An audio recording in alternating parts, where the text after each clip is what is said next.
Assalamualaikum warahmatullahi wabarakatuh.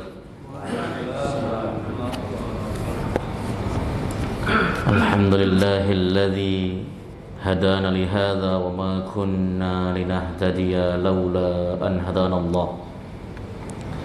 Asyhadu an la ilaha illallah wahdahu la syarika lah wa asyhadu anna Muhammadan abduhu wa rasuluh. Allahumma salli wa sallim wa barik ala hadha an-nabiyyil karim sayyidina Muhammadin sallallahu alaihi wasallam wa ala alihi wa sahbihi wa man tabi'ahu ila yaumiddin.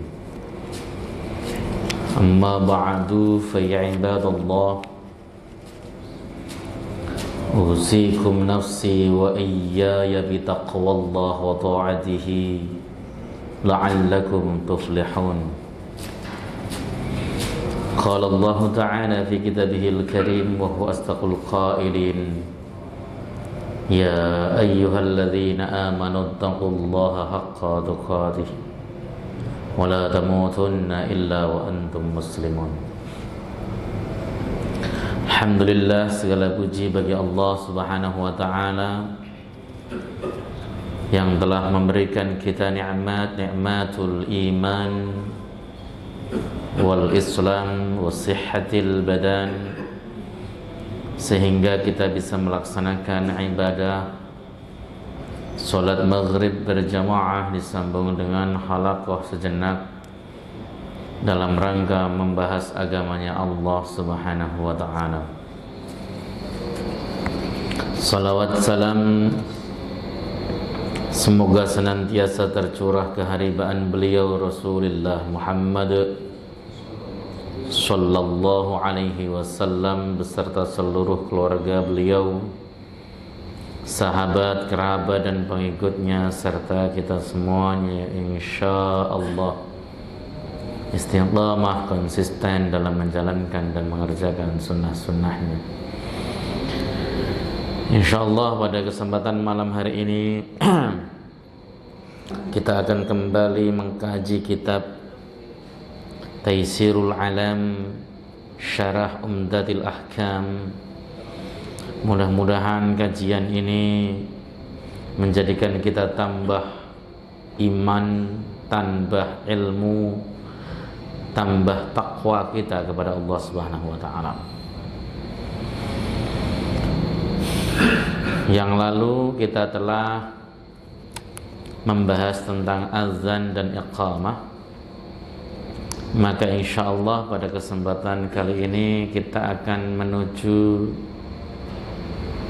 syarat salat, yaitu istiqbalul kiblat, menghadap kiblat.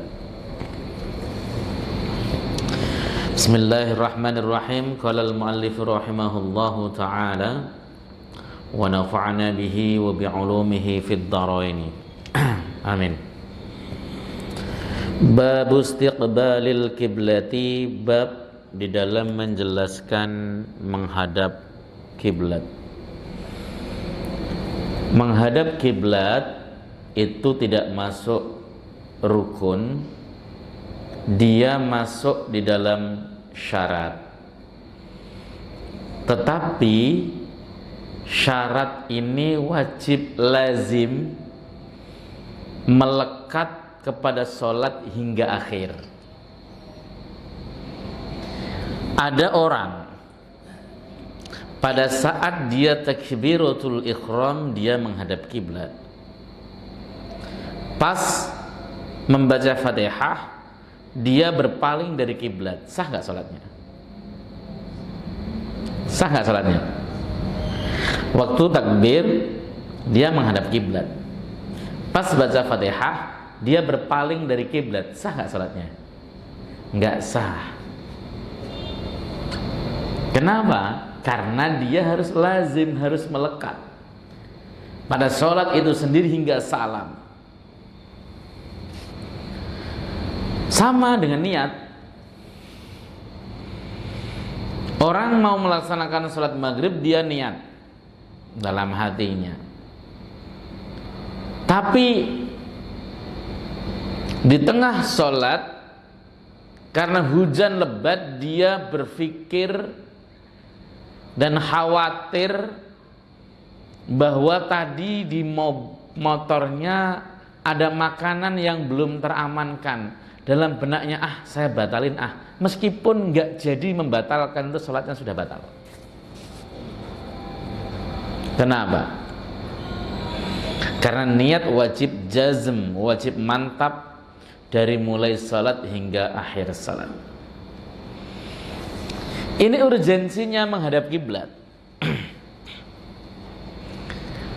Kalau dulu para ulama kita mati-matian untuk membenarkan kiblat yang diikuti oleh penduduk Jawa pada umumnya yang asal menghadap, Kiai Haji Ahmad Dahlan misalnya, beliau sempat ribut terkait kiblat Masjid Kauman yang menurut beliau tidak lurus kepada Ka'bah. Beliau lalu kemudian membuat surau sendiri. Tapi zaman sekarang orang itu menghadap kiblat ya suka-suka. Padahal ini menurut pendapat jumhur ya, ini khilafiyah saya tahu.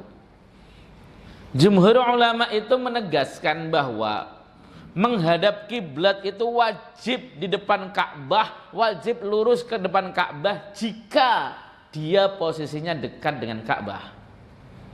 Wajib kena badan Ka'bah kalau posisinya berada dekat dengan Ka'bah. Bagi orang-orang yang posisinya di luar Ka'bah, maksudnya di luar Masjidil Haram, maka dia dianjurkan menghadap Masjidil Haramnya.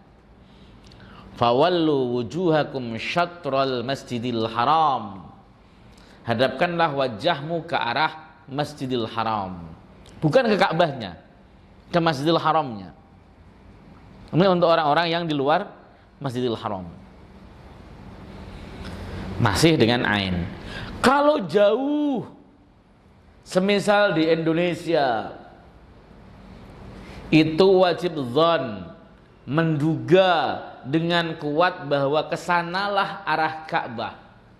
Bagaimana kita bisa punya dzan, punya dugaan? Wajib dengan adillah atau dalil. Dalil itu ada kalanya berupa kompas, Google Map, atau ilmu falak, ilmu hisab. Kalau kemudian ada dalil menunjukkan kiblat ke sana, ikuti. Nah, orang yang menghadapkan Ka'bah atau menghadap kiblat tanpa dalil, asal menghadap, pokoknya yang penting ke sana, menurut jumhur ulama sholatnya tidak sah. Jumhur, kecuali pendapat Imam Ahmad dan juga Al-Imam Al-Ghazali yang mempermudah orang awam, sah sajalah.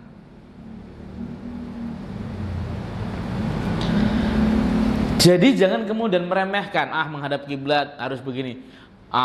Kadang-kadang gini nih, yang penting kan masjid saya sudah lurus ke arah kiblat. Ya, mungkin masjid waktu ngukur lurus ke arah kiblat, tapi banyak masjid juga yang nggak lurus juga, Pak.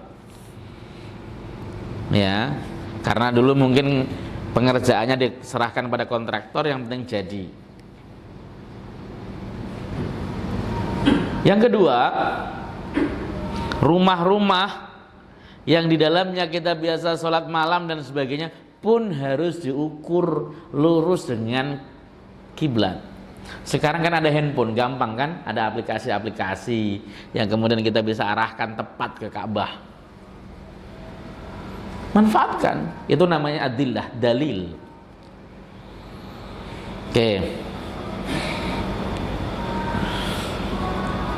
Kita baca kitabnya.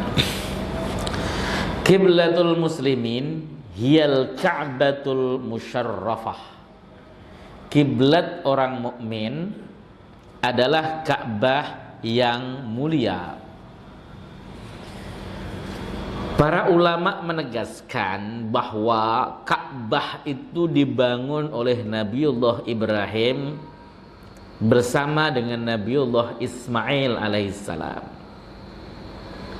Akan tetapi ada ulama yang menegaskan tidak, Ka'bah itu dibangun oleh Nabiullah Adam.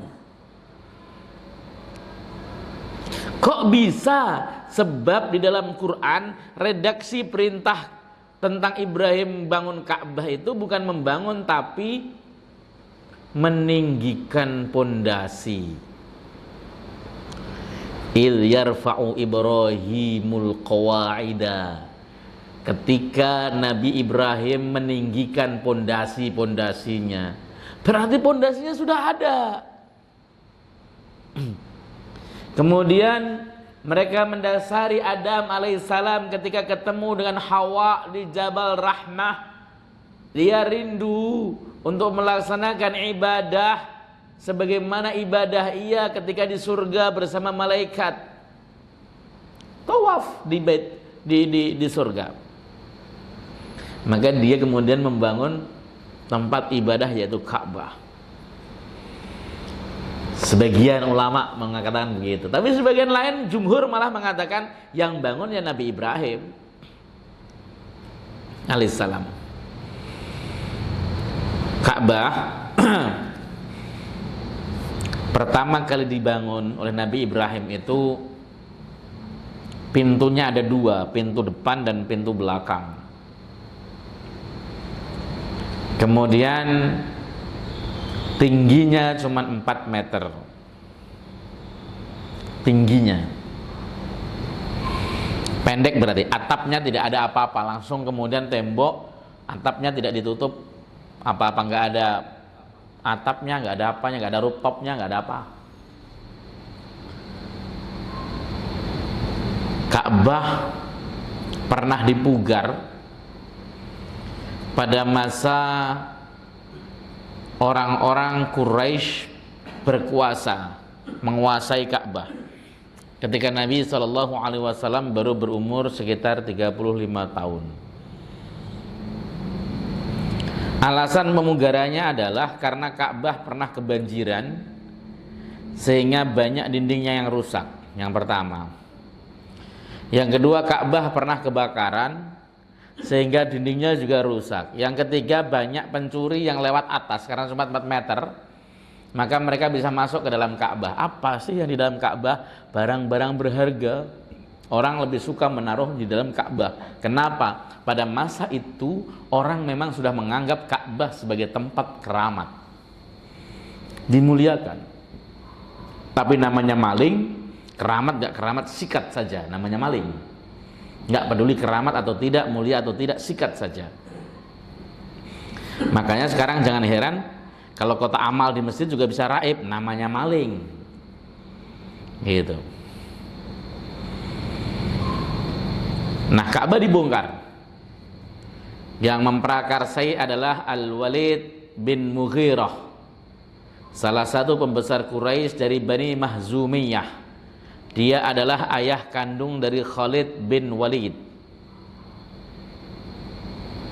Al-Walid bin Mughirah itu orang kafir yang benci sama Rasulullah sampai ubun-ubun. Tapi masa itu kan Rasulullah belum dapat wahyu.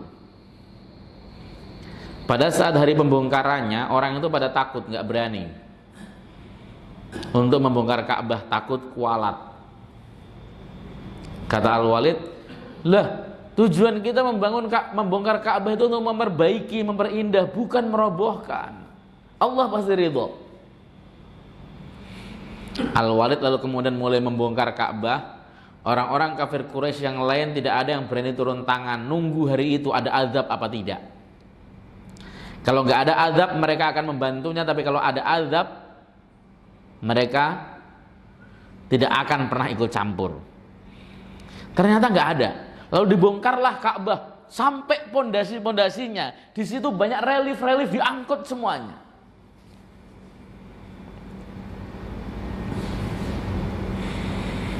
Rasulullah ikut membongkar Ka'bah. Nah, lalu Ka'bah dibangun lagi, tapi tidak sesuai dengan bangunan asli pada masa Nabiullah Ibrahim alaihissalam. Ka'bah lebih sempit dan lebih tinggi. tingginya 9 meter. Ka'bah ditutup, dikasih talang. Pintu Ka'bah yang asalnya 2 dibikin 1, ya, dan dikasih tempat mendaki, ada tangga menuju pintu. Alasannya adalah kalau ada pencuri yang mau naik lewat pintu ketahuan dari jauh.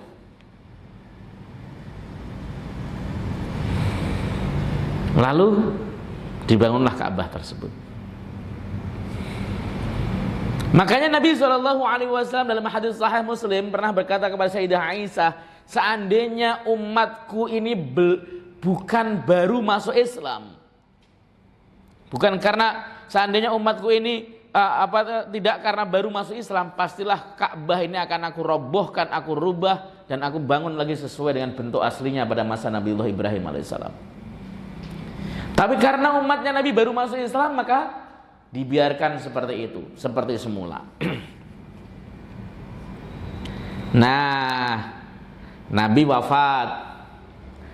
Gubernur Madinah ada yang namanya Abdullah bin Zubair bin Awam. Itu baca hadis Nabi tadi, mendengar hadis Nabi tadi, dibongkarlah Ka'bah, dibangun sebagaimana bangunan Nabiullah Ibrahim yang cuma 4 meter dan luas lebar. Zubair wafat, Abdullah bin Zubair wafat. Berkuasa namanya Al-Hajjaj bin Yusuf, seorang gubernur yang sangat kejam sekali itu.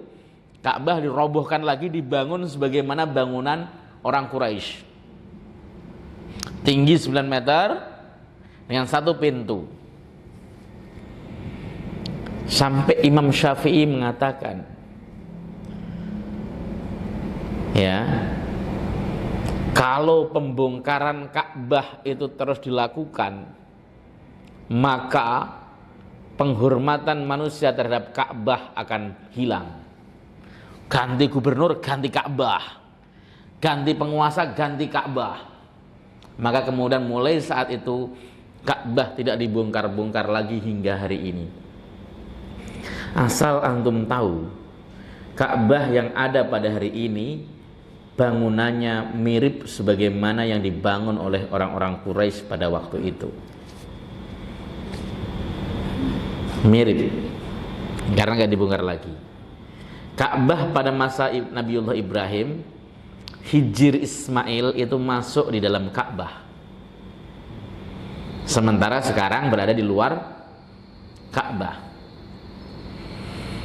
Antum kalau lihat makam Ibrahim saat ini posisinya dengan dinding Ka'bah itu jauh apa dekat? Dengan dinding Ka'bah jauh apa dekat? Jauh ya? Jauh. Padahal makam Ibrahim itu batu tempat berpijaknya Nabi Ibrahim ketika dia membangun Ka'bah. Kok jauh banget? Ya karena Ka'bahnya sudah digeser. Aslinya dekat. Kalau Hijir Ismail masuk ke dalam bagian Ka'bah, maka ada sebuah hadis yang mengatakan bahwa siapapun orang yang sholat di Hijir Ismail, maka dia sama dengan sholat di dalam Ka'bah, karena Hijir Ismail masuk wilayah Ka'bah. Ini sejarah singkat tentang Ka'bah supaya antum tahu, ya, supaya antum itu mengerti, memuliakan dan pengen ke sana, gitu. Dan kita juga tahu dan sadar Ka'bah itu hanya simbol, yang kita sembah itu Allah Subhanahu wa taala, bukan Ka'bahnya. Nah, gitu. Makanya kemudian meskipun bangunannya tersebut itu dirubah, ya nggak masalah, yang kita sembah Allah Subhanahu wa taala. Alladhi hiya inwanu tauhidihim wa wahdatihim wa mutajahu anzarihim. Ka'bah itu merupakan alamat atau tanda ketauhidan mereka, ketauhidan manusia.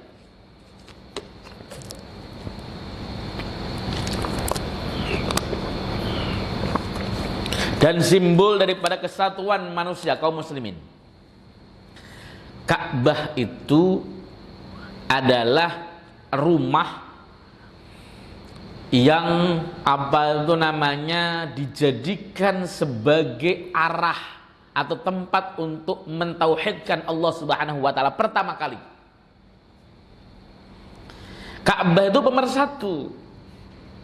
Sehingga kaum muslimin ketika sholat gak menghadap, ada yang menghadap ke timur, ke barat, ke utara, enggak, tapi semuanya menghadap ke arah Ka'bah dimanapun Anda berada.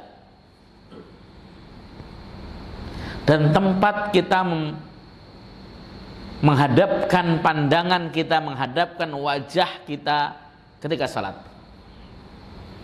Makanya mazhab Malik itu kalau sholat itu tidak menghadap ke tempat sujud, enggak, tapi menghadapkan wajahnya ke kiblat.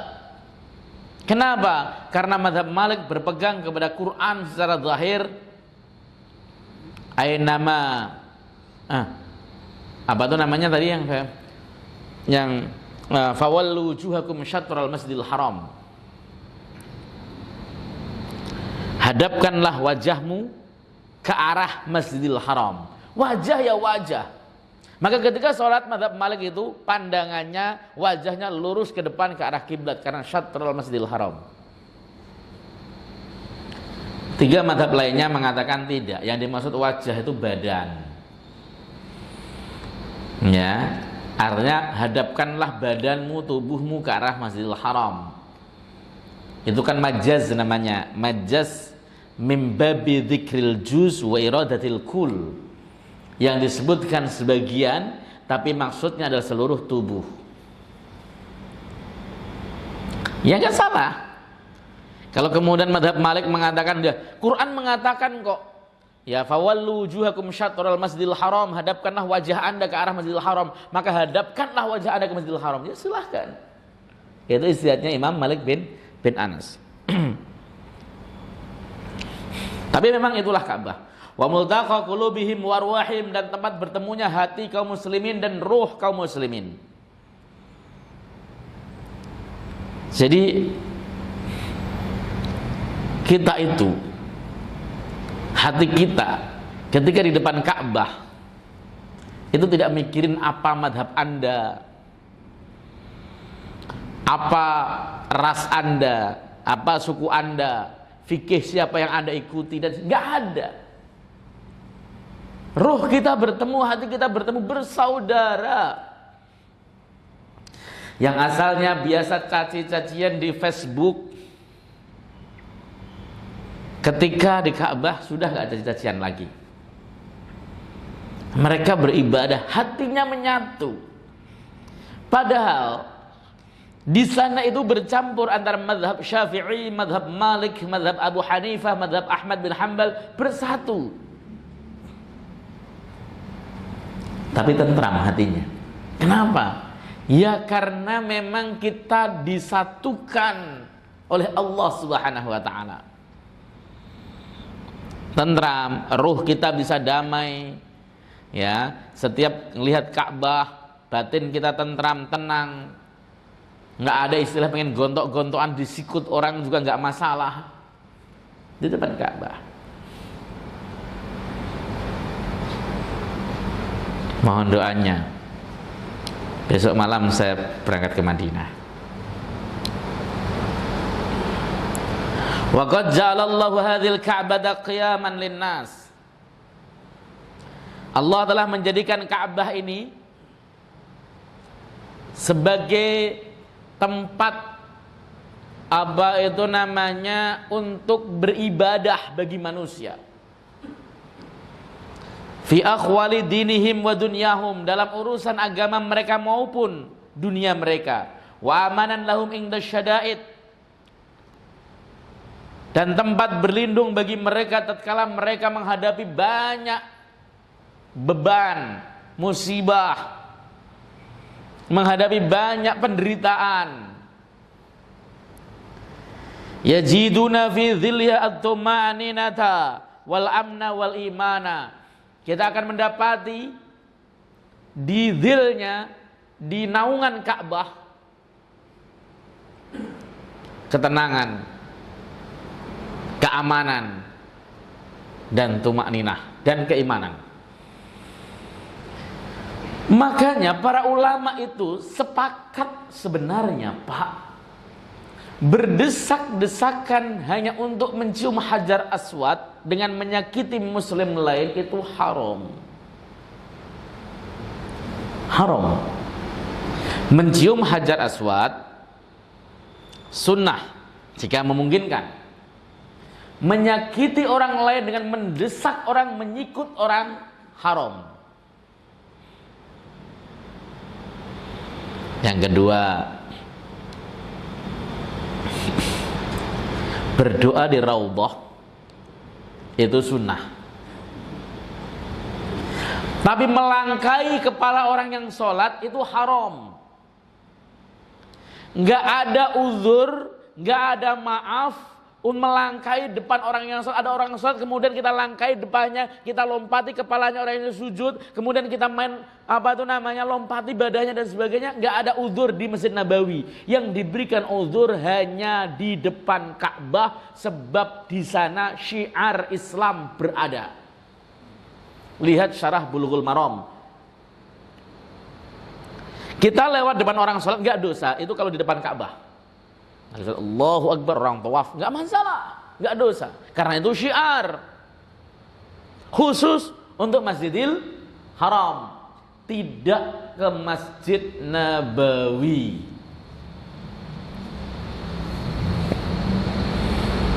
Kan antum suka memaksakan diri kan, wah raudhah, lalu kemudian antum pengen di raudhah, pengen berdoa di situ, desak-desakan, kemudian gencet-gencetan, dorong-dorongan, maki-makian, "Weh antum, hai rajul Indonesia, kum." Biasanya di hari-hari begitu. Atau kita lagi sholat Allahu Akbar, langkain orang dan sebagainya. Mamnu syar'an, tidak boleh. Kenapa? Karena melewati orang yang sedang sholat, menyakiti muslim lain yang sedang sholat, itu hukumnya haram. Seandainya Rasulullah masih hidup, mungkin Rasulullah akan melarangnya. Tapi kita kan masa bodoh, yang penting saya bisa ke sana. Makanya waktu yang paling baik kalau bapak ke sana dan pengen aman, tidak diganggu orang, itu jam 1 malam. Orang-orang tidur, antum berdoa. Terbaik. Silahkan laksanakan. Ya, jadi memang begitu. Di Ka'bah, natap Ka'bah itu damai, itu keimanan, tambah yakin, tambah cinta, tambah seneng.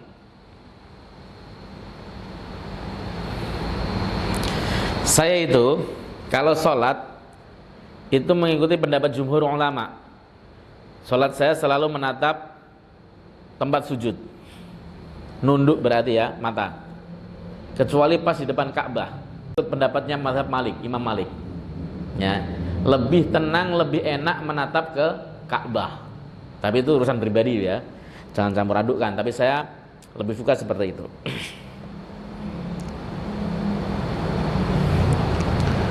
Wa baqauha tuhajju wa tuzaru wa huwa alamatu baqauddin, alamatu baqaiddin wa qiyamihi. Kekalnya Ka'bah itu dibuat haji dan diziarahi terus-terusan, nggak ada putusnya. Kalau berhenti pada tahun itu tidak ada orang haji, maka itu alamat kiamat sudah dekat. Haji nggak boleh libur, Ka'bah tidak boleh libur, harus tetap ada. Covid kemarin meskipun mengganas tetap ada haji, meskipun terbatas. Kenapa? Karena salah satu tanda kiamat adalah orang sudah tidak mau pergi haji ke Mekah. Nah, kalau kita melihat antusiasme zaman sekarang ya jauh kiamat ya. Ya, orang Indonesia itu antrinya, Pak. Sampai 80 tahun. Bapak daftar sekarang, langsung dicek di aplikasi Kemenak, itu 80 tahun kemudian baru berangkat. Ya, daftar nggak menikmati, yang menikmati anak cucunya. Ini sekarang. Makanya banyak orang mengatakan, wah haji kelamaan Ustadz, mending saya daftar umroh. Salah, harus tetap daftar haji. Tapi kan belum tentu saya berangkat Ustaz. Urusan itu urusan Allah Subhanahu wa taala, yang penting antum setor ONH, selesai.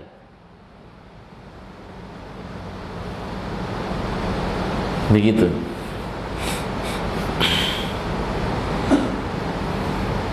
Wa kana Nabi sallallahu alaihi wasallam qabla al-hijrati yastaqbilul Ka'bah wa Baitul Maqdis ma'an al-masyhur.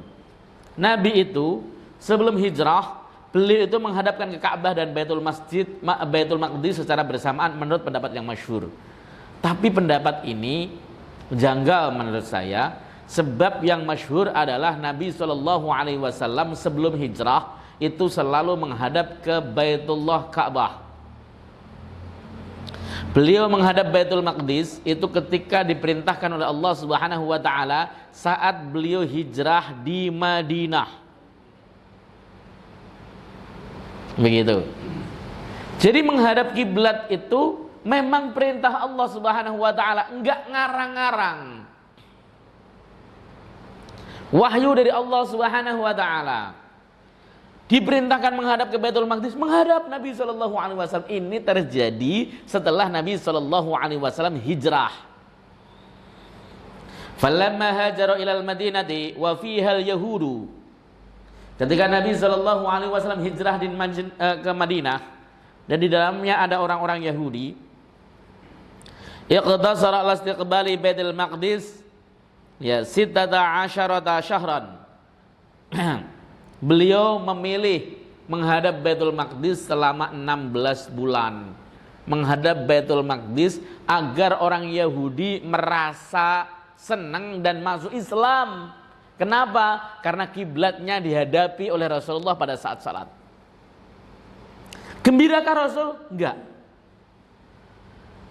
Rasulullah pada saat itu ketika salat selalu menghadapkan wajahnya ke langit.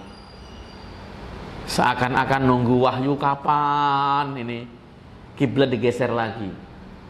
Kenapa? Nabi cinta untuk menghadap ke Ka'bah, sebab di sana Ka'bah itu yang bangun adalah kakek moyangnya Ibrahim dan Ismail alaihi wassalam. Lama hingga Allah Subhanahu wa taala tetapkan Nabi sallallahu alaihi wasallam pada saat salat asar ada wahyu turun, ya, yang mengindikasikan bahwa kau telah lama pengharapanmu untuk menghadap Masjidil Haram. Sekarang arahkan kiblatmu ke arah Masjidil Haram. Salat asar. Pada saat itu Nabi sallallahu alaihi wasallam menghadap ke Syam. Langsung bergeser menghadap ke Masjidil Haram Mekah. Masjidil Aqsa atau Baitul Maqdis itu di Syam. Syam itu Palestina, Suriah, Jordan, itu Syam masuknya. Ya, Syam. Pada saat menghadap ke Syam, salat asar, 2 rakaat beliau menghadap ke Syam, 2 rakaat lagi menghadap ke Masjidil Haram. Masjidnya sekarang disebut Masjid Qiblatain.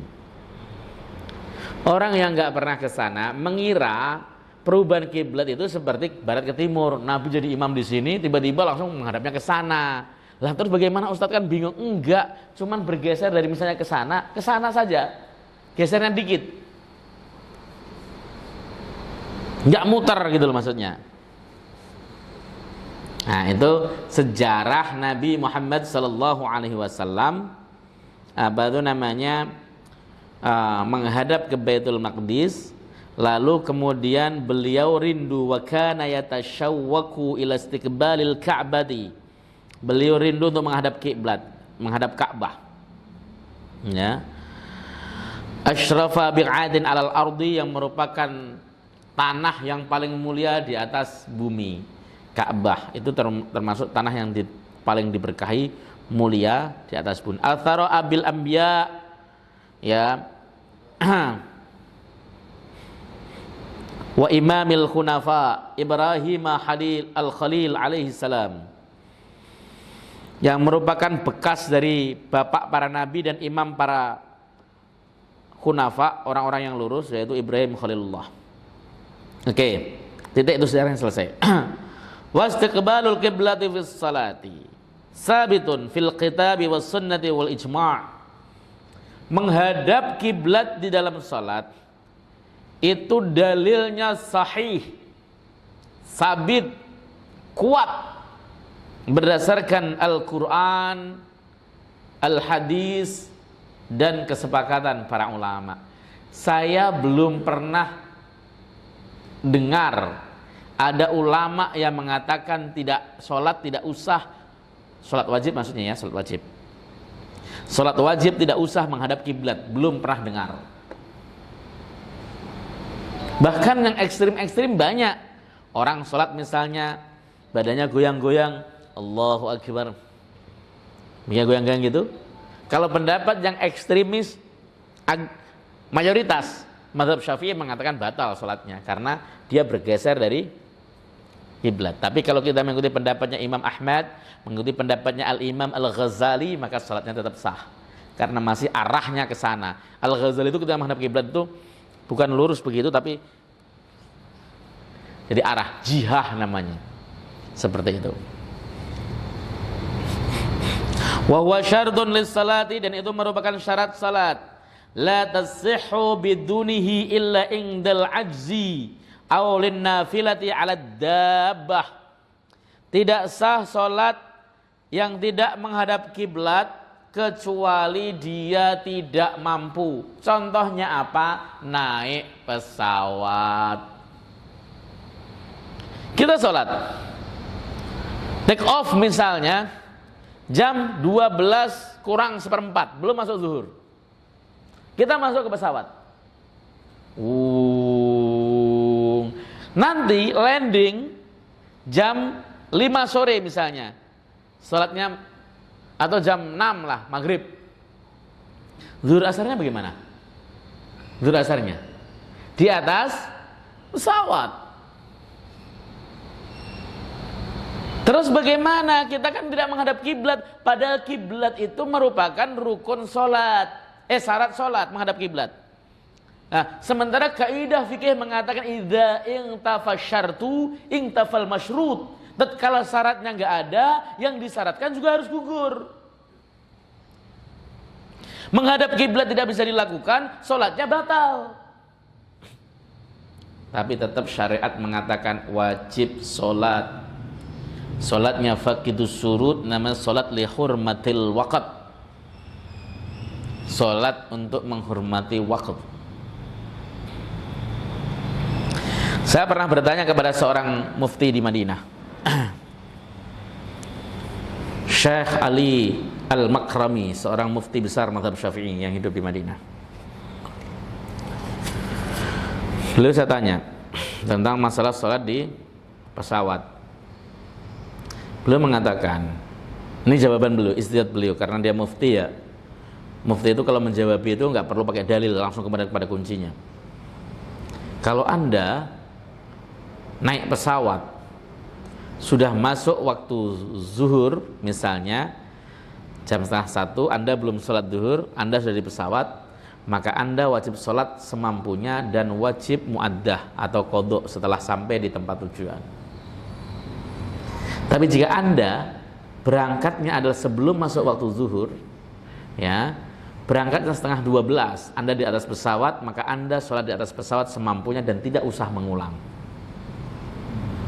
Ya, itu fatwa beliau. Landasannya adalah idza amartukum bisyai'in faf'alu mastata'tum. Ya, apabila aku perintahkan kalian terhadap sesuatu, maka laksanakan semampumu. Ittaqillah haitsu ma kunta, itu beliau juga dijadikan sebagai dalil. Artinya itu hujah beliau, alasan beliau. Saya mendapati penjelasan lain dalam kitab Syarah Bulughul Maram.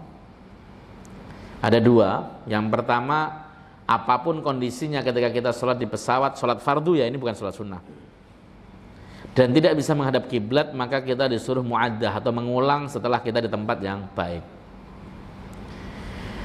Nah, tetapi kalau posisinya kita memang bisa berdiri, bisa rukuk, bisa sujud.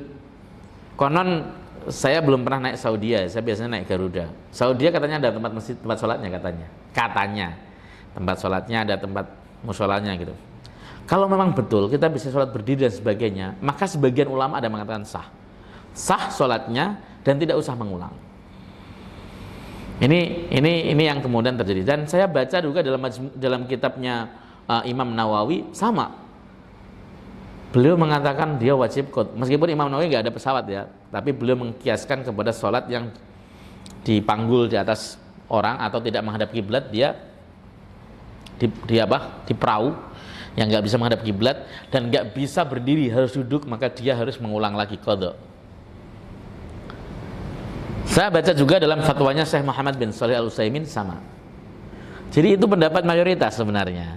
Mayoritas ya amannya adalah tetap sholat dalam keadaan apapun, tapi nanti sampai di tempat yang aman, yang kita bisa menghadap kiblat, maka kita qadha. Lihat, sholat di pesawat kalau nggak bisa menghadap kiblat, bukan hanya nggak bisa menghadap kiblat saja Pak, tapi juga tidak bisa rukuk sujud, nggak bisa berdiri, sholatnya pakai isyarah saja. Inilah yang kemudian para ulama mengharuskan bahwa dia harus mengulang lagi. Namanya sholatnya tetap wajib sholat, namanya sholat di hurmatil waqt, tapi dia tetap harus mengulang lagi. Ini yang saya pahami. Sebab tidak ada contoh Nabi yang sholat tidak menghadap kiblat untuk sholat fardu. Semua hadis yang menjelaskan Nabi sholat tidak menghadap kiblat adalah sholat sunnah, bukan sholat fardu. Ketika Nabi di atas kendaraan dan beliau berkehendak untuk melaksanakan sholat fardu, pasti beliau turun menghadap kiblat, melaksanakan rukuk sujud sebagaimana biasa. Tapi kalau di atas kendaraan, Nabi SAW bisa dalam satu hadis langsung menghadap ke arah manapun dan ia isyarah dengan kepalanya saat rukuk sujud. Dan yang kedua, ini yang diikuti Imam Ahmad. Pada saat dia mulai takbiratul ihram, ia hadapkan kendaraannya ke arah kiblat, bertakbir, lalu kemudian beliau naik kendaraan lagi melanjutkan perjalanannya. Imam Ahmad mensyaratkan wajib menghadap kiblat pada saat permulaan. Ini berat menurut saya. Saya lebih suka mengikuti pendapat jumhur untuk sholat sunnah, maka menghadap kiblatnya adalah kemana kendaraan kita menghadap. Tapi kalau sholat fardu tidak. Itu ya Pak. Ini harus dipahami.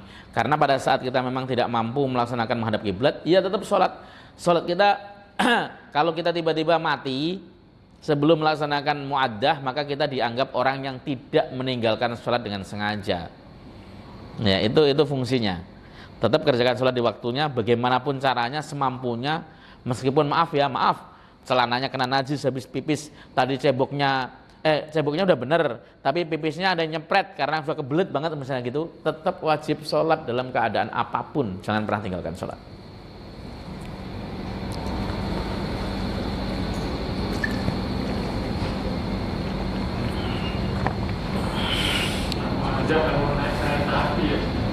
Ya, sama Pak Haji. Hanya saja di kereta itu kadang bisa sholat sambil berdiri, bisa kalau kita sewa satu gerbong bersama dengan rombongan misalnya. Karena saya pernah sholat di kereta api sambil berdiri, bisa sewa satu gerbong dengan rombongan, ada space tempat yang kita minta, dan saya bisa menghadap kiblat dengan modal ini, begitu.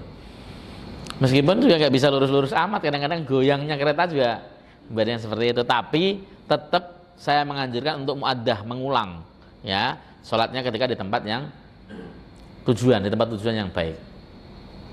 Karena memang kita nggak menemukan dasar di dalam hadis Pak ya. Ulama beristihadnya begitu semuanya, kehati-hatian kita, kewajiban sholat tetap iya. Karena apa? Quran mengatakan innas salata kanat 'alal mu'minina kitaban mauquta. Waktunya sudah ditentukan. Kita sholat itu. Tapi karena faqidu surut, syaratnya kurang, banyak yang tertinggal, maka kita disuruh muaddah lagi di tempat tujuan ketika kita sudah sampai, bisa wudu, bisa melaksanakan menghadap kiblat, bisa berdiri, rukuk, sujud dan sebagainya. Itu yang saya pahami di dalam kitab-kitab. Enggak masalah, muaddah itu mengulang dengan cara mengqadha atau mengganti sholatnya, meskipun sudah lewat waktunya. Misalnya tadi sholat asar kita kerjakan di sholat isya, setelah isya sampainya itu boleh seperti itu. Atau bahkan muaddahnya sudah setahun yang lalu karena bapak baru dapat ilmunya, Kemudian wah di saya harus ngulang nih, silahkan, nggak masalah. Muadzahnya masih boleh. Ada lagi Mas Gil? Mumpung sudah mendekati Isya sekalian. Kalau berangkat ke Mekah Ustaz kan 9 jam ya Ustaz. Nggih. Itu kan gimana Ustaz? Tergantung, Pak. Besok rencananya planningnya saya berangkat habis sholat subuh. Berarti subuhan di Bandara Soekarno-Hatta. Saya bisa sholat zuhur di Bandara Madinah nanti. Jadi nggak usah sholat di pesawat.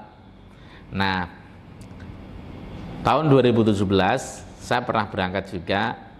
Itu berangkatnya dari Indonesia, dari Jakarta jam 2. Otomatis sholat asyarnya nggak bisa dijamak. Nah, sholat asyarnya harus di pesawat. Kalau yang nggak sempat jamak. Nah, waktu itu saya sempat jamak sih. Itu alhamdulillah kasih kemudahan.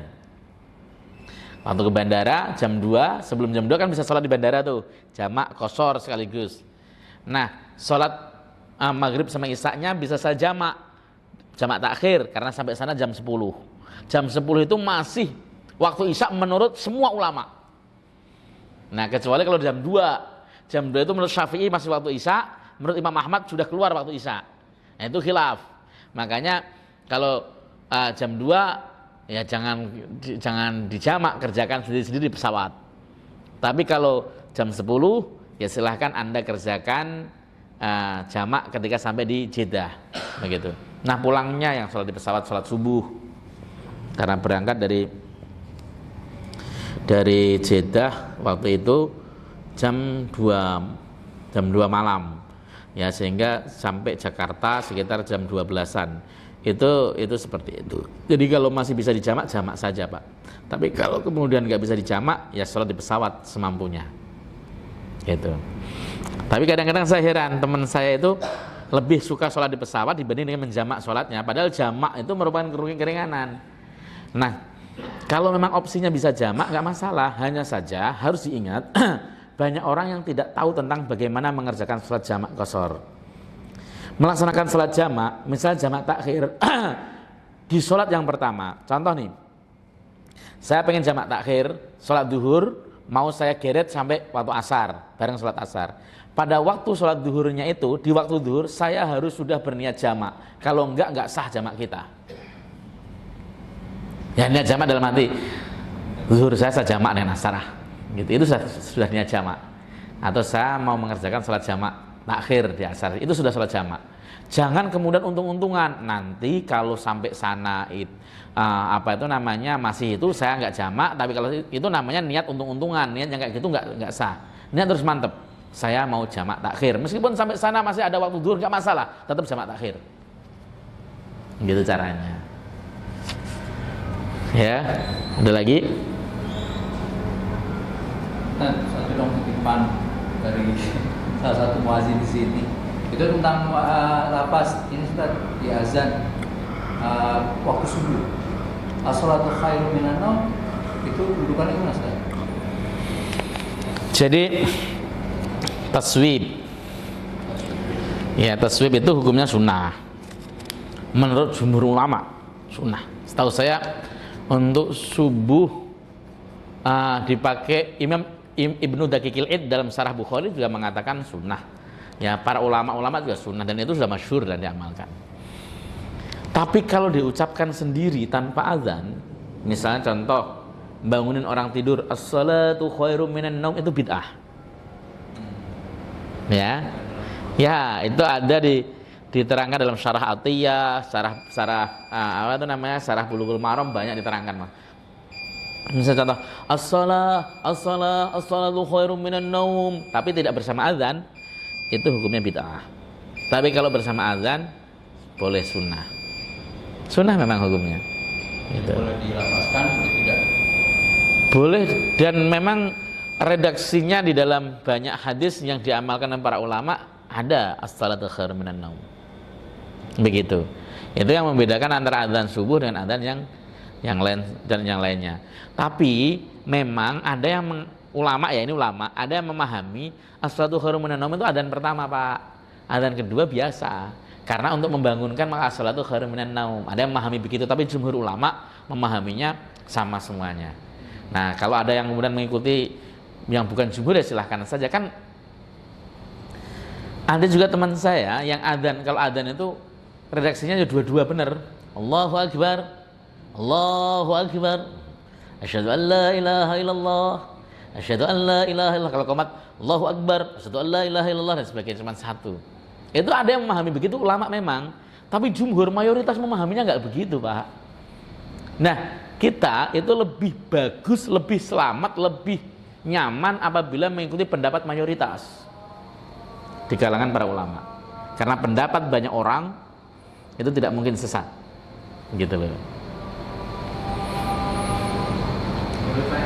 Monggo Pak Haji. Kalau ada orang sakit, operasi, dia hanya datang di tempat tidur, dirawat di rumah sakit.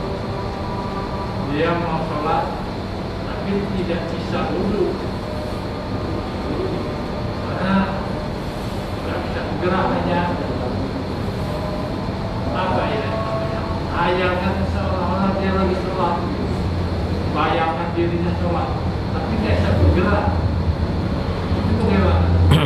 Pikirannya masih ada. Pikirannya ada, cuma gerakan-gerakan untuk ngambil wudhu, Ya. segala macam. Ada yang bantu nggak Pak Haji? Yang bantu ada nggak yang membutuhkan ada? Nggak boleh kena air, Oh nggak boleh benar. Mentayamumkan nggak ada. jadi hanya di tempat tidur aja. Oke.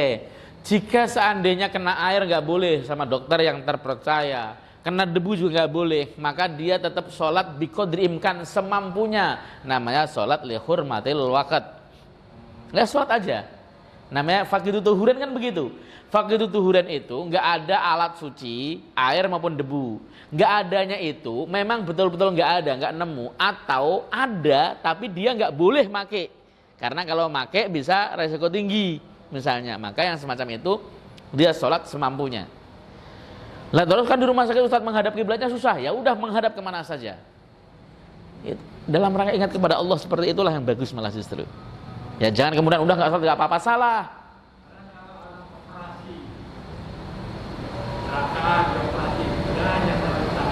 Ya kalau dia nggak sadar karena dioperasi kena bius atau karena pingsan, dia nggak kewajiban sholat dan nggak wajib qadha.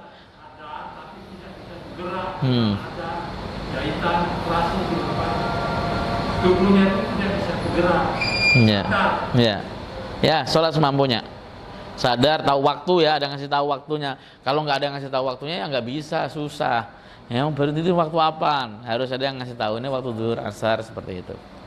Jadi tetap wajib melaksanakan sholat selagi akalnya masih ada, semampunya. Syariat memperbolehkan semampunya. Biqadri imkan namanya. Cukup ya, mudah-mudahan manfaat. Kita tutup dengan majelis. Subhanakallahumma bihamdika asyhadu an la ilaha illa anta astaghfiruka wa atubu ilaik. Assalamualaikum warahmatullahi wabarakatuh.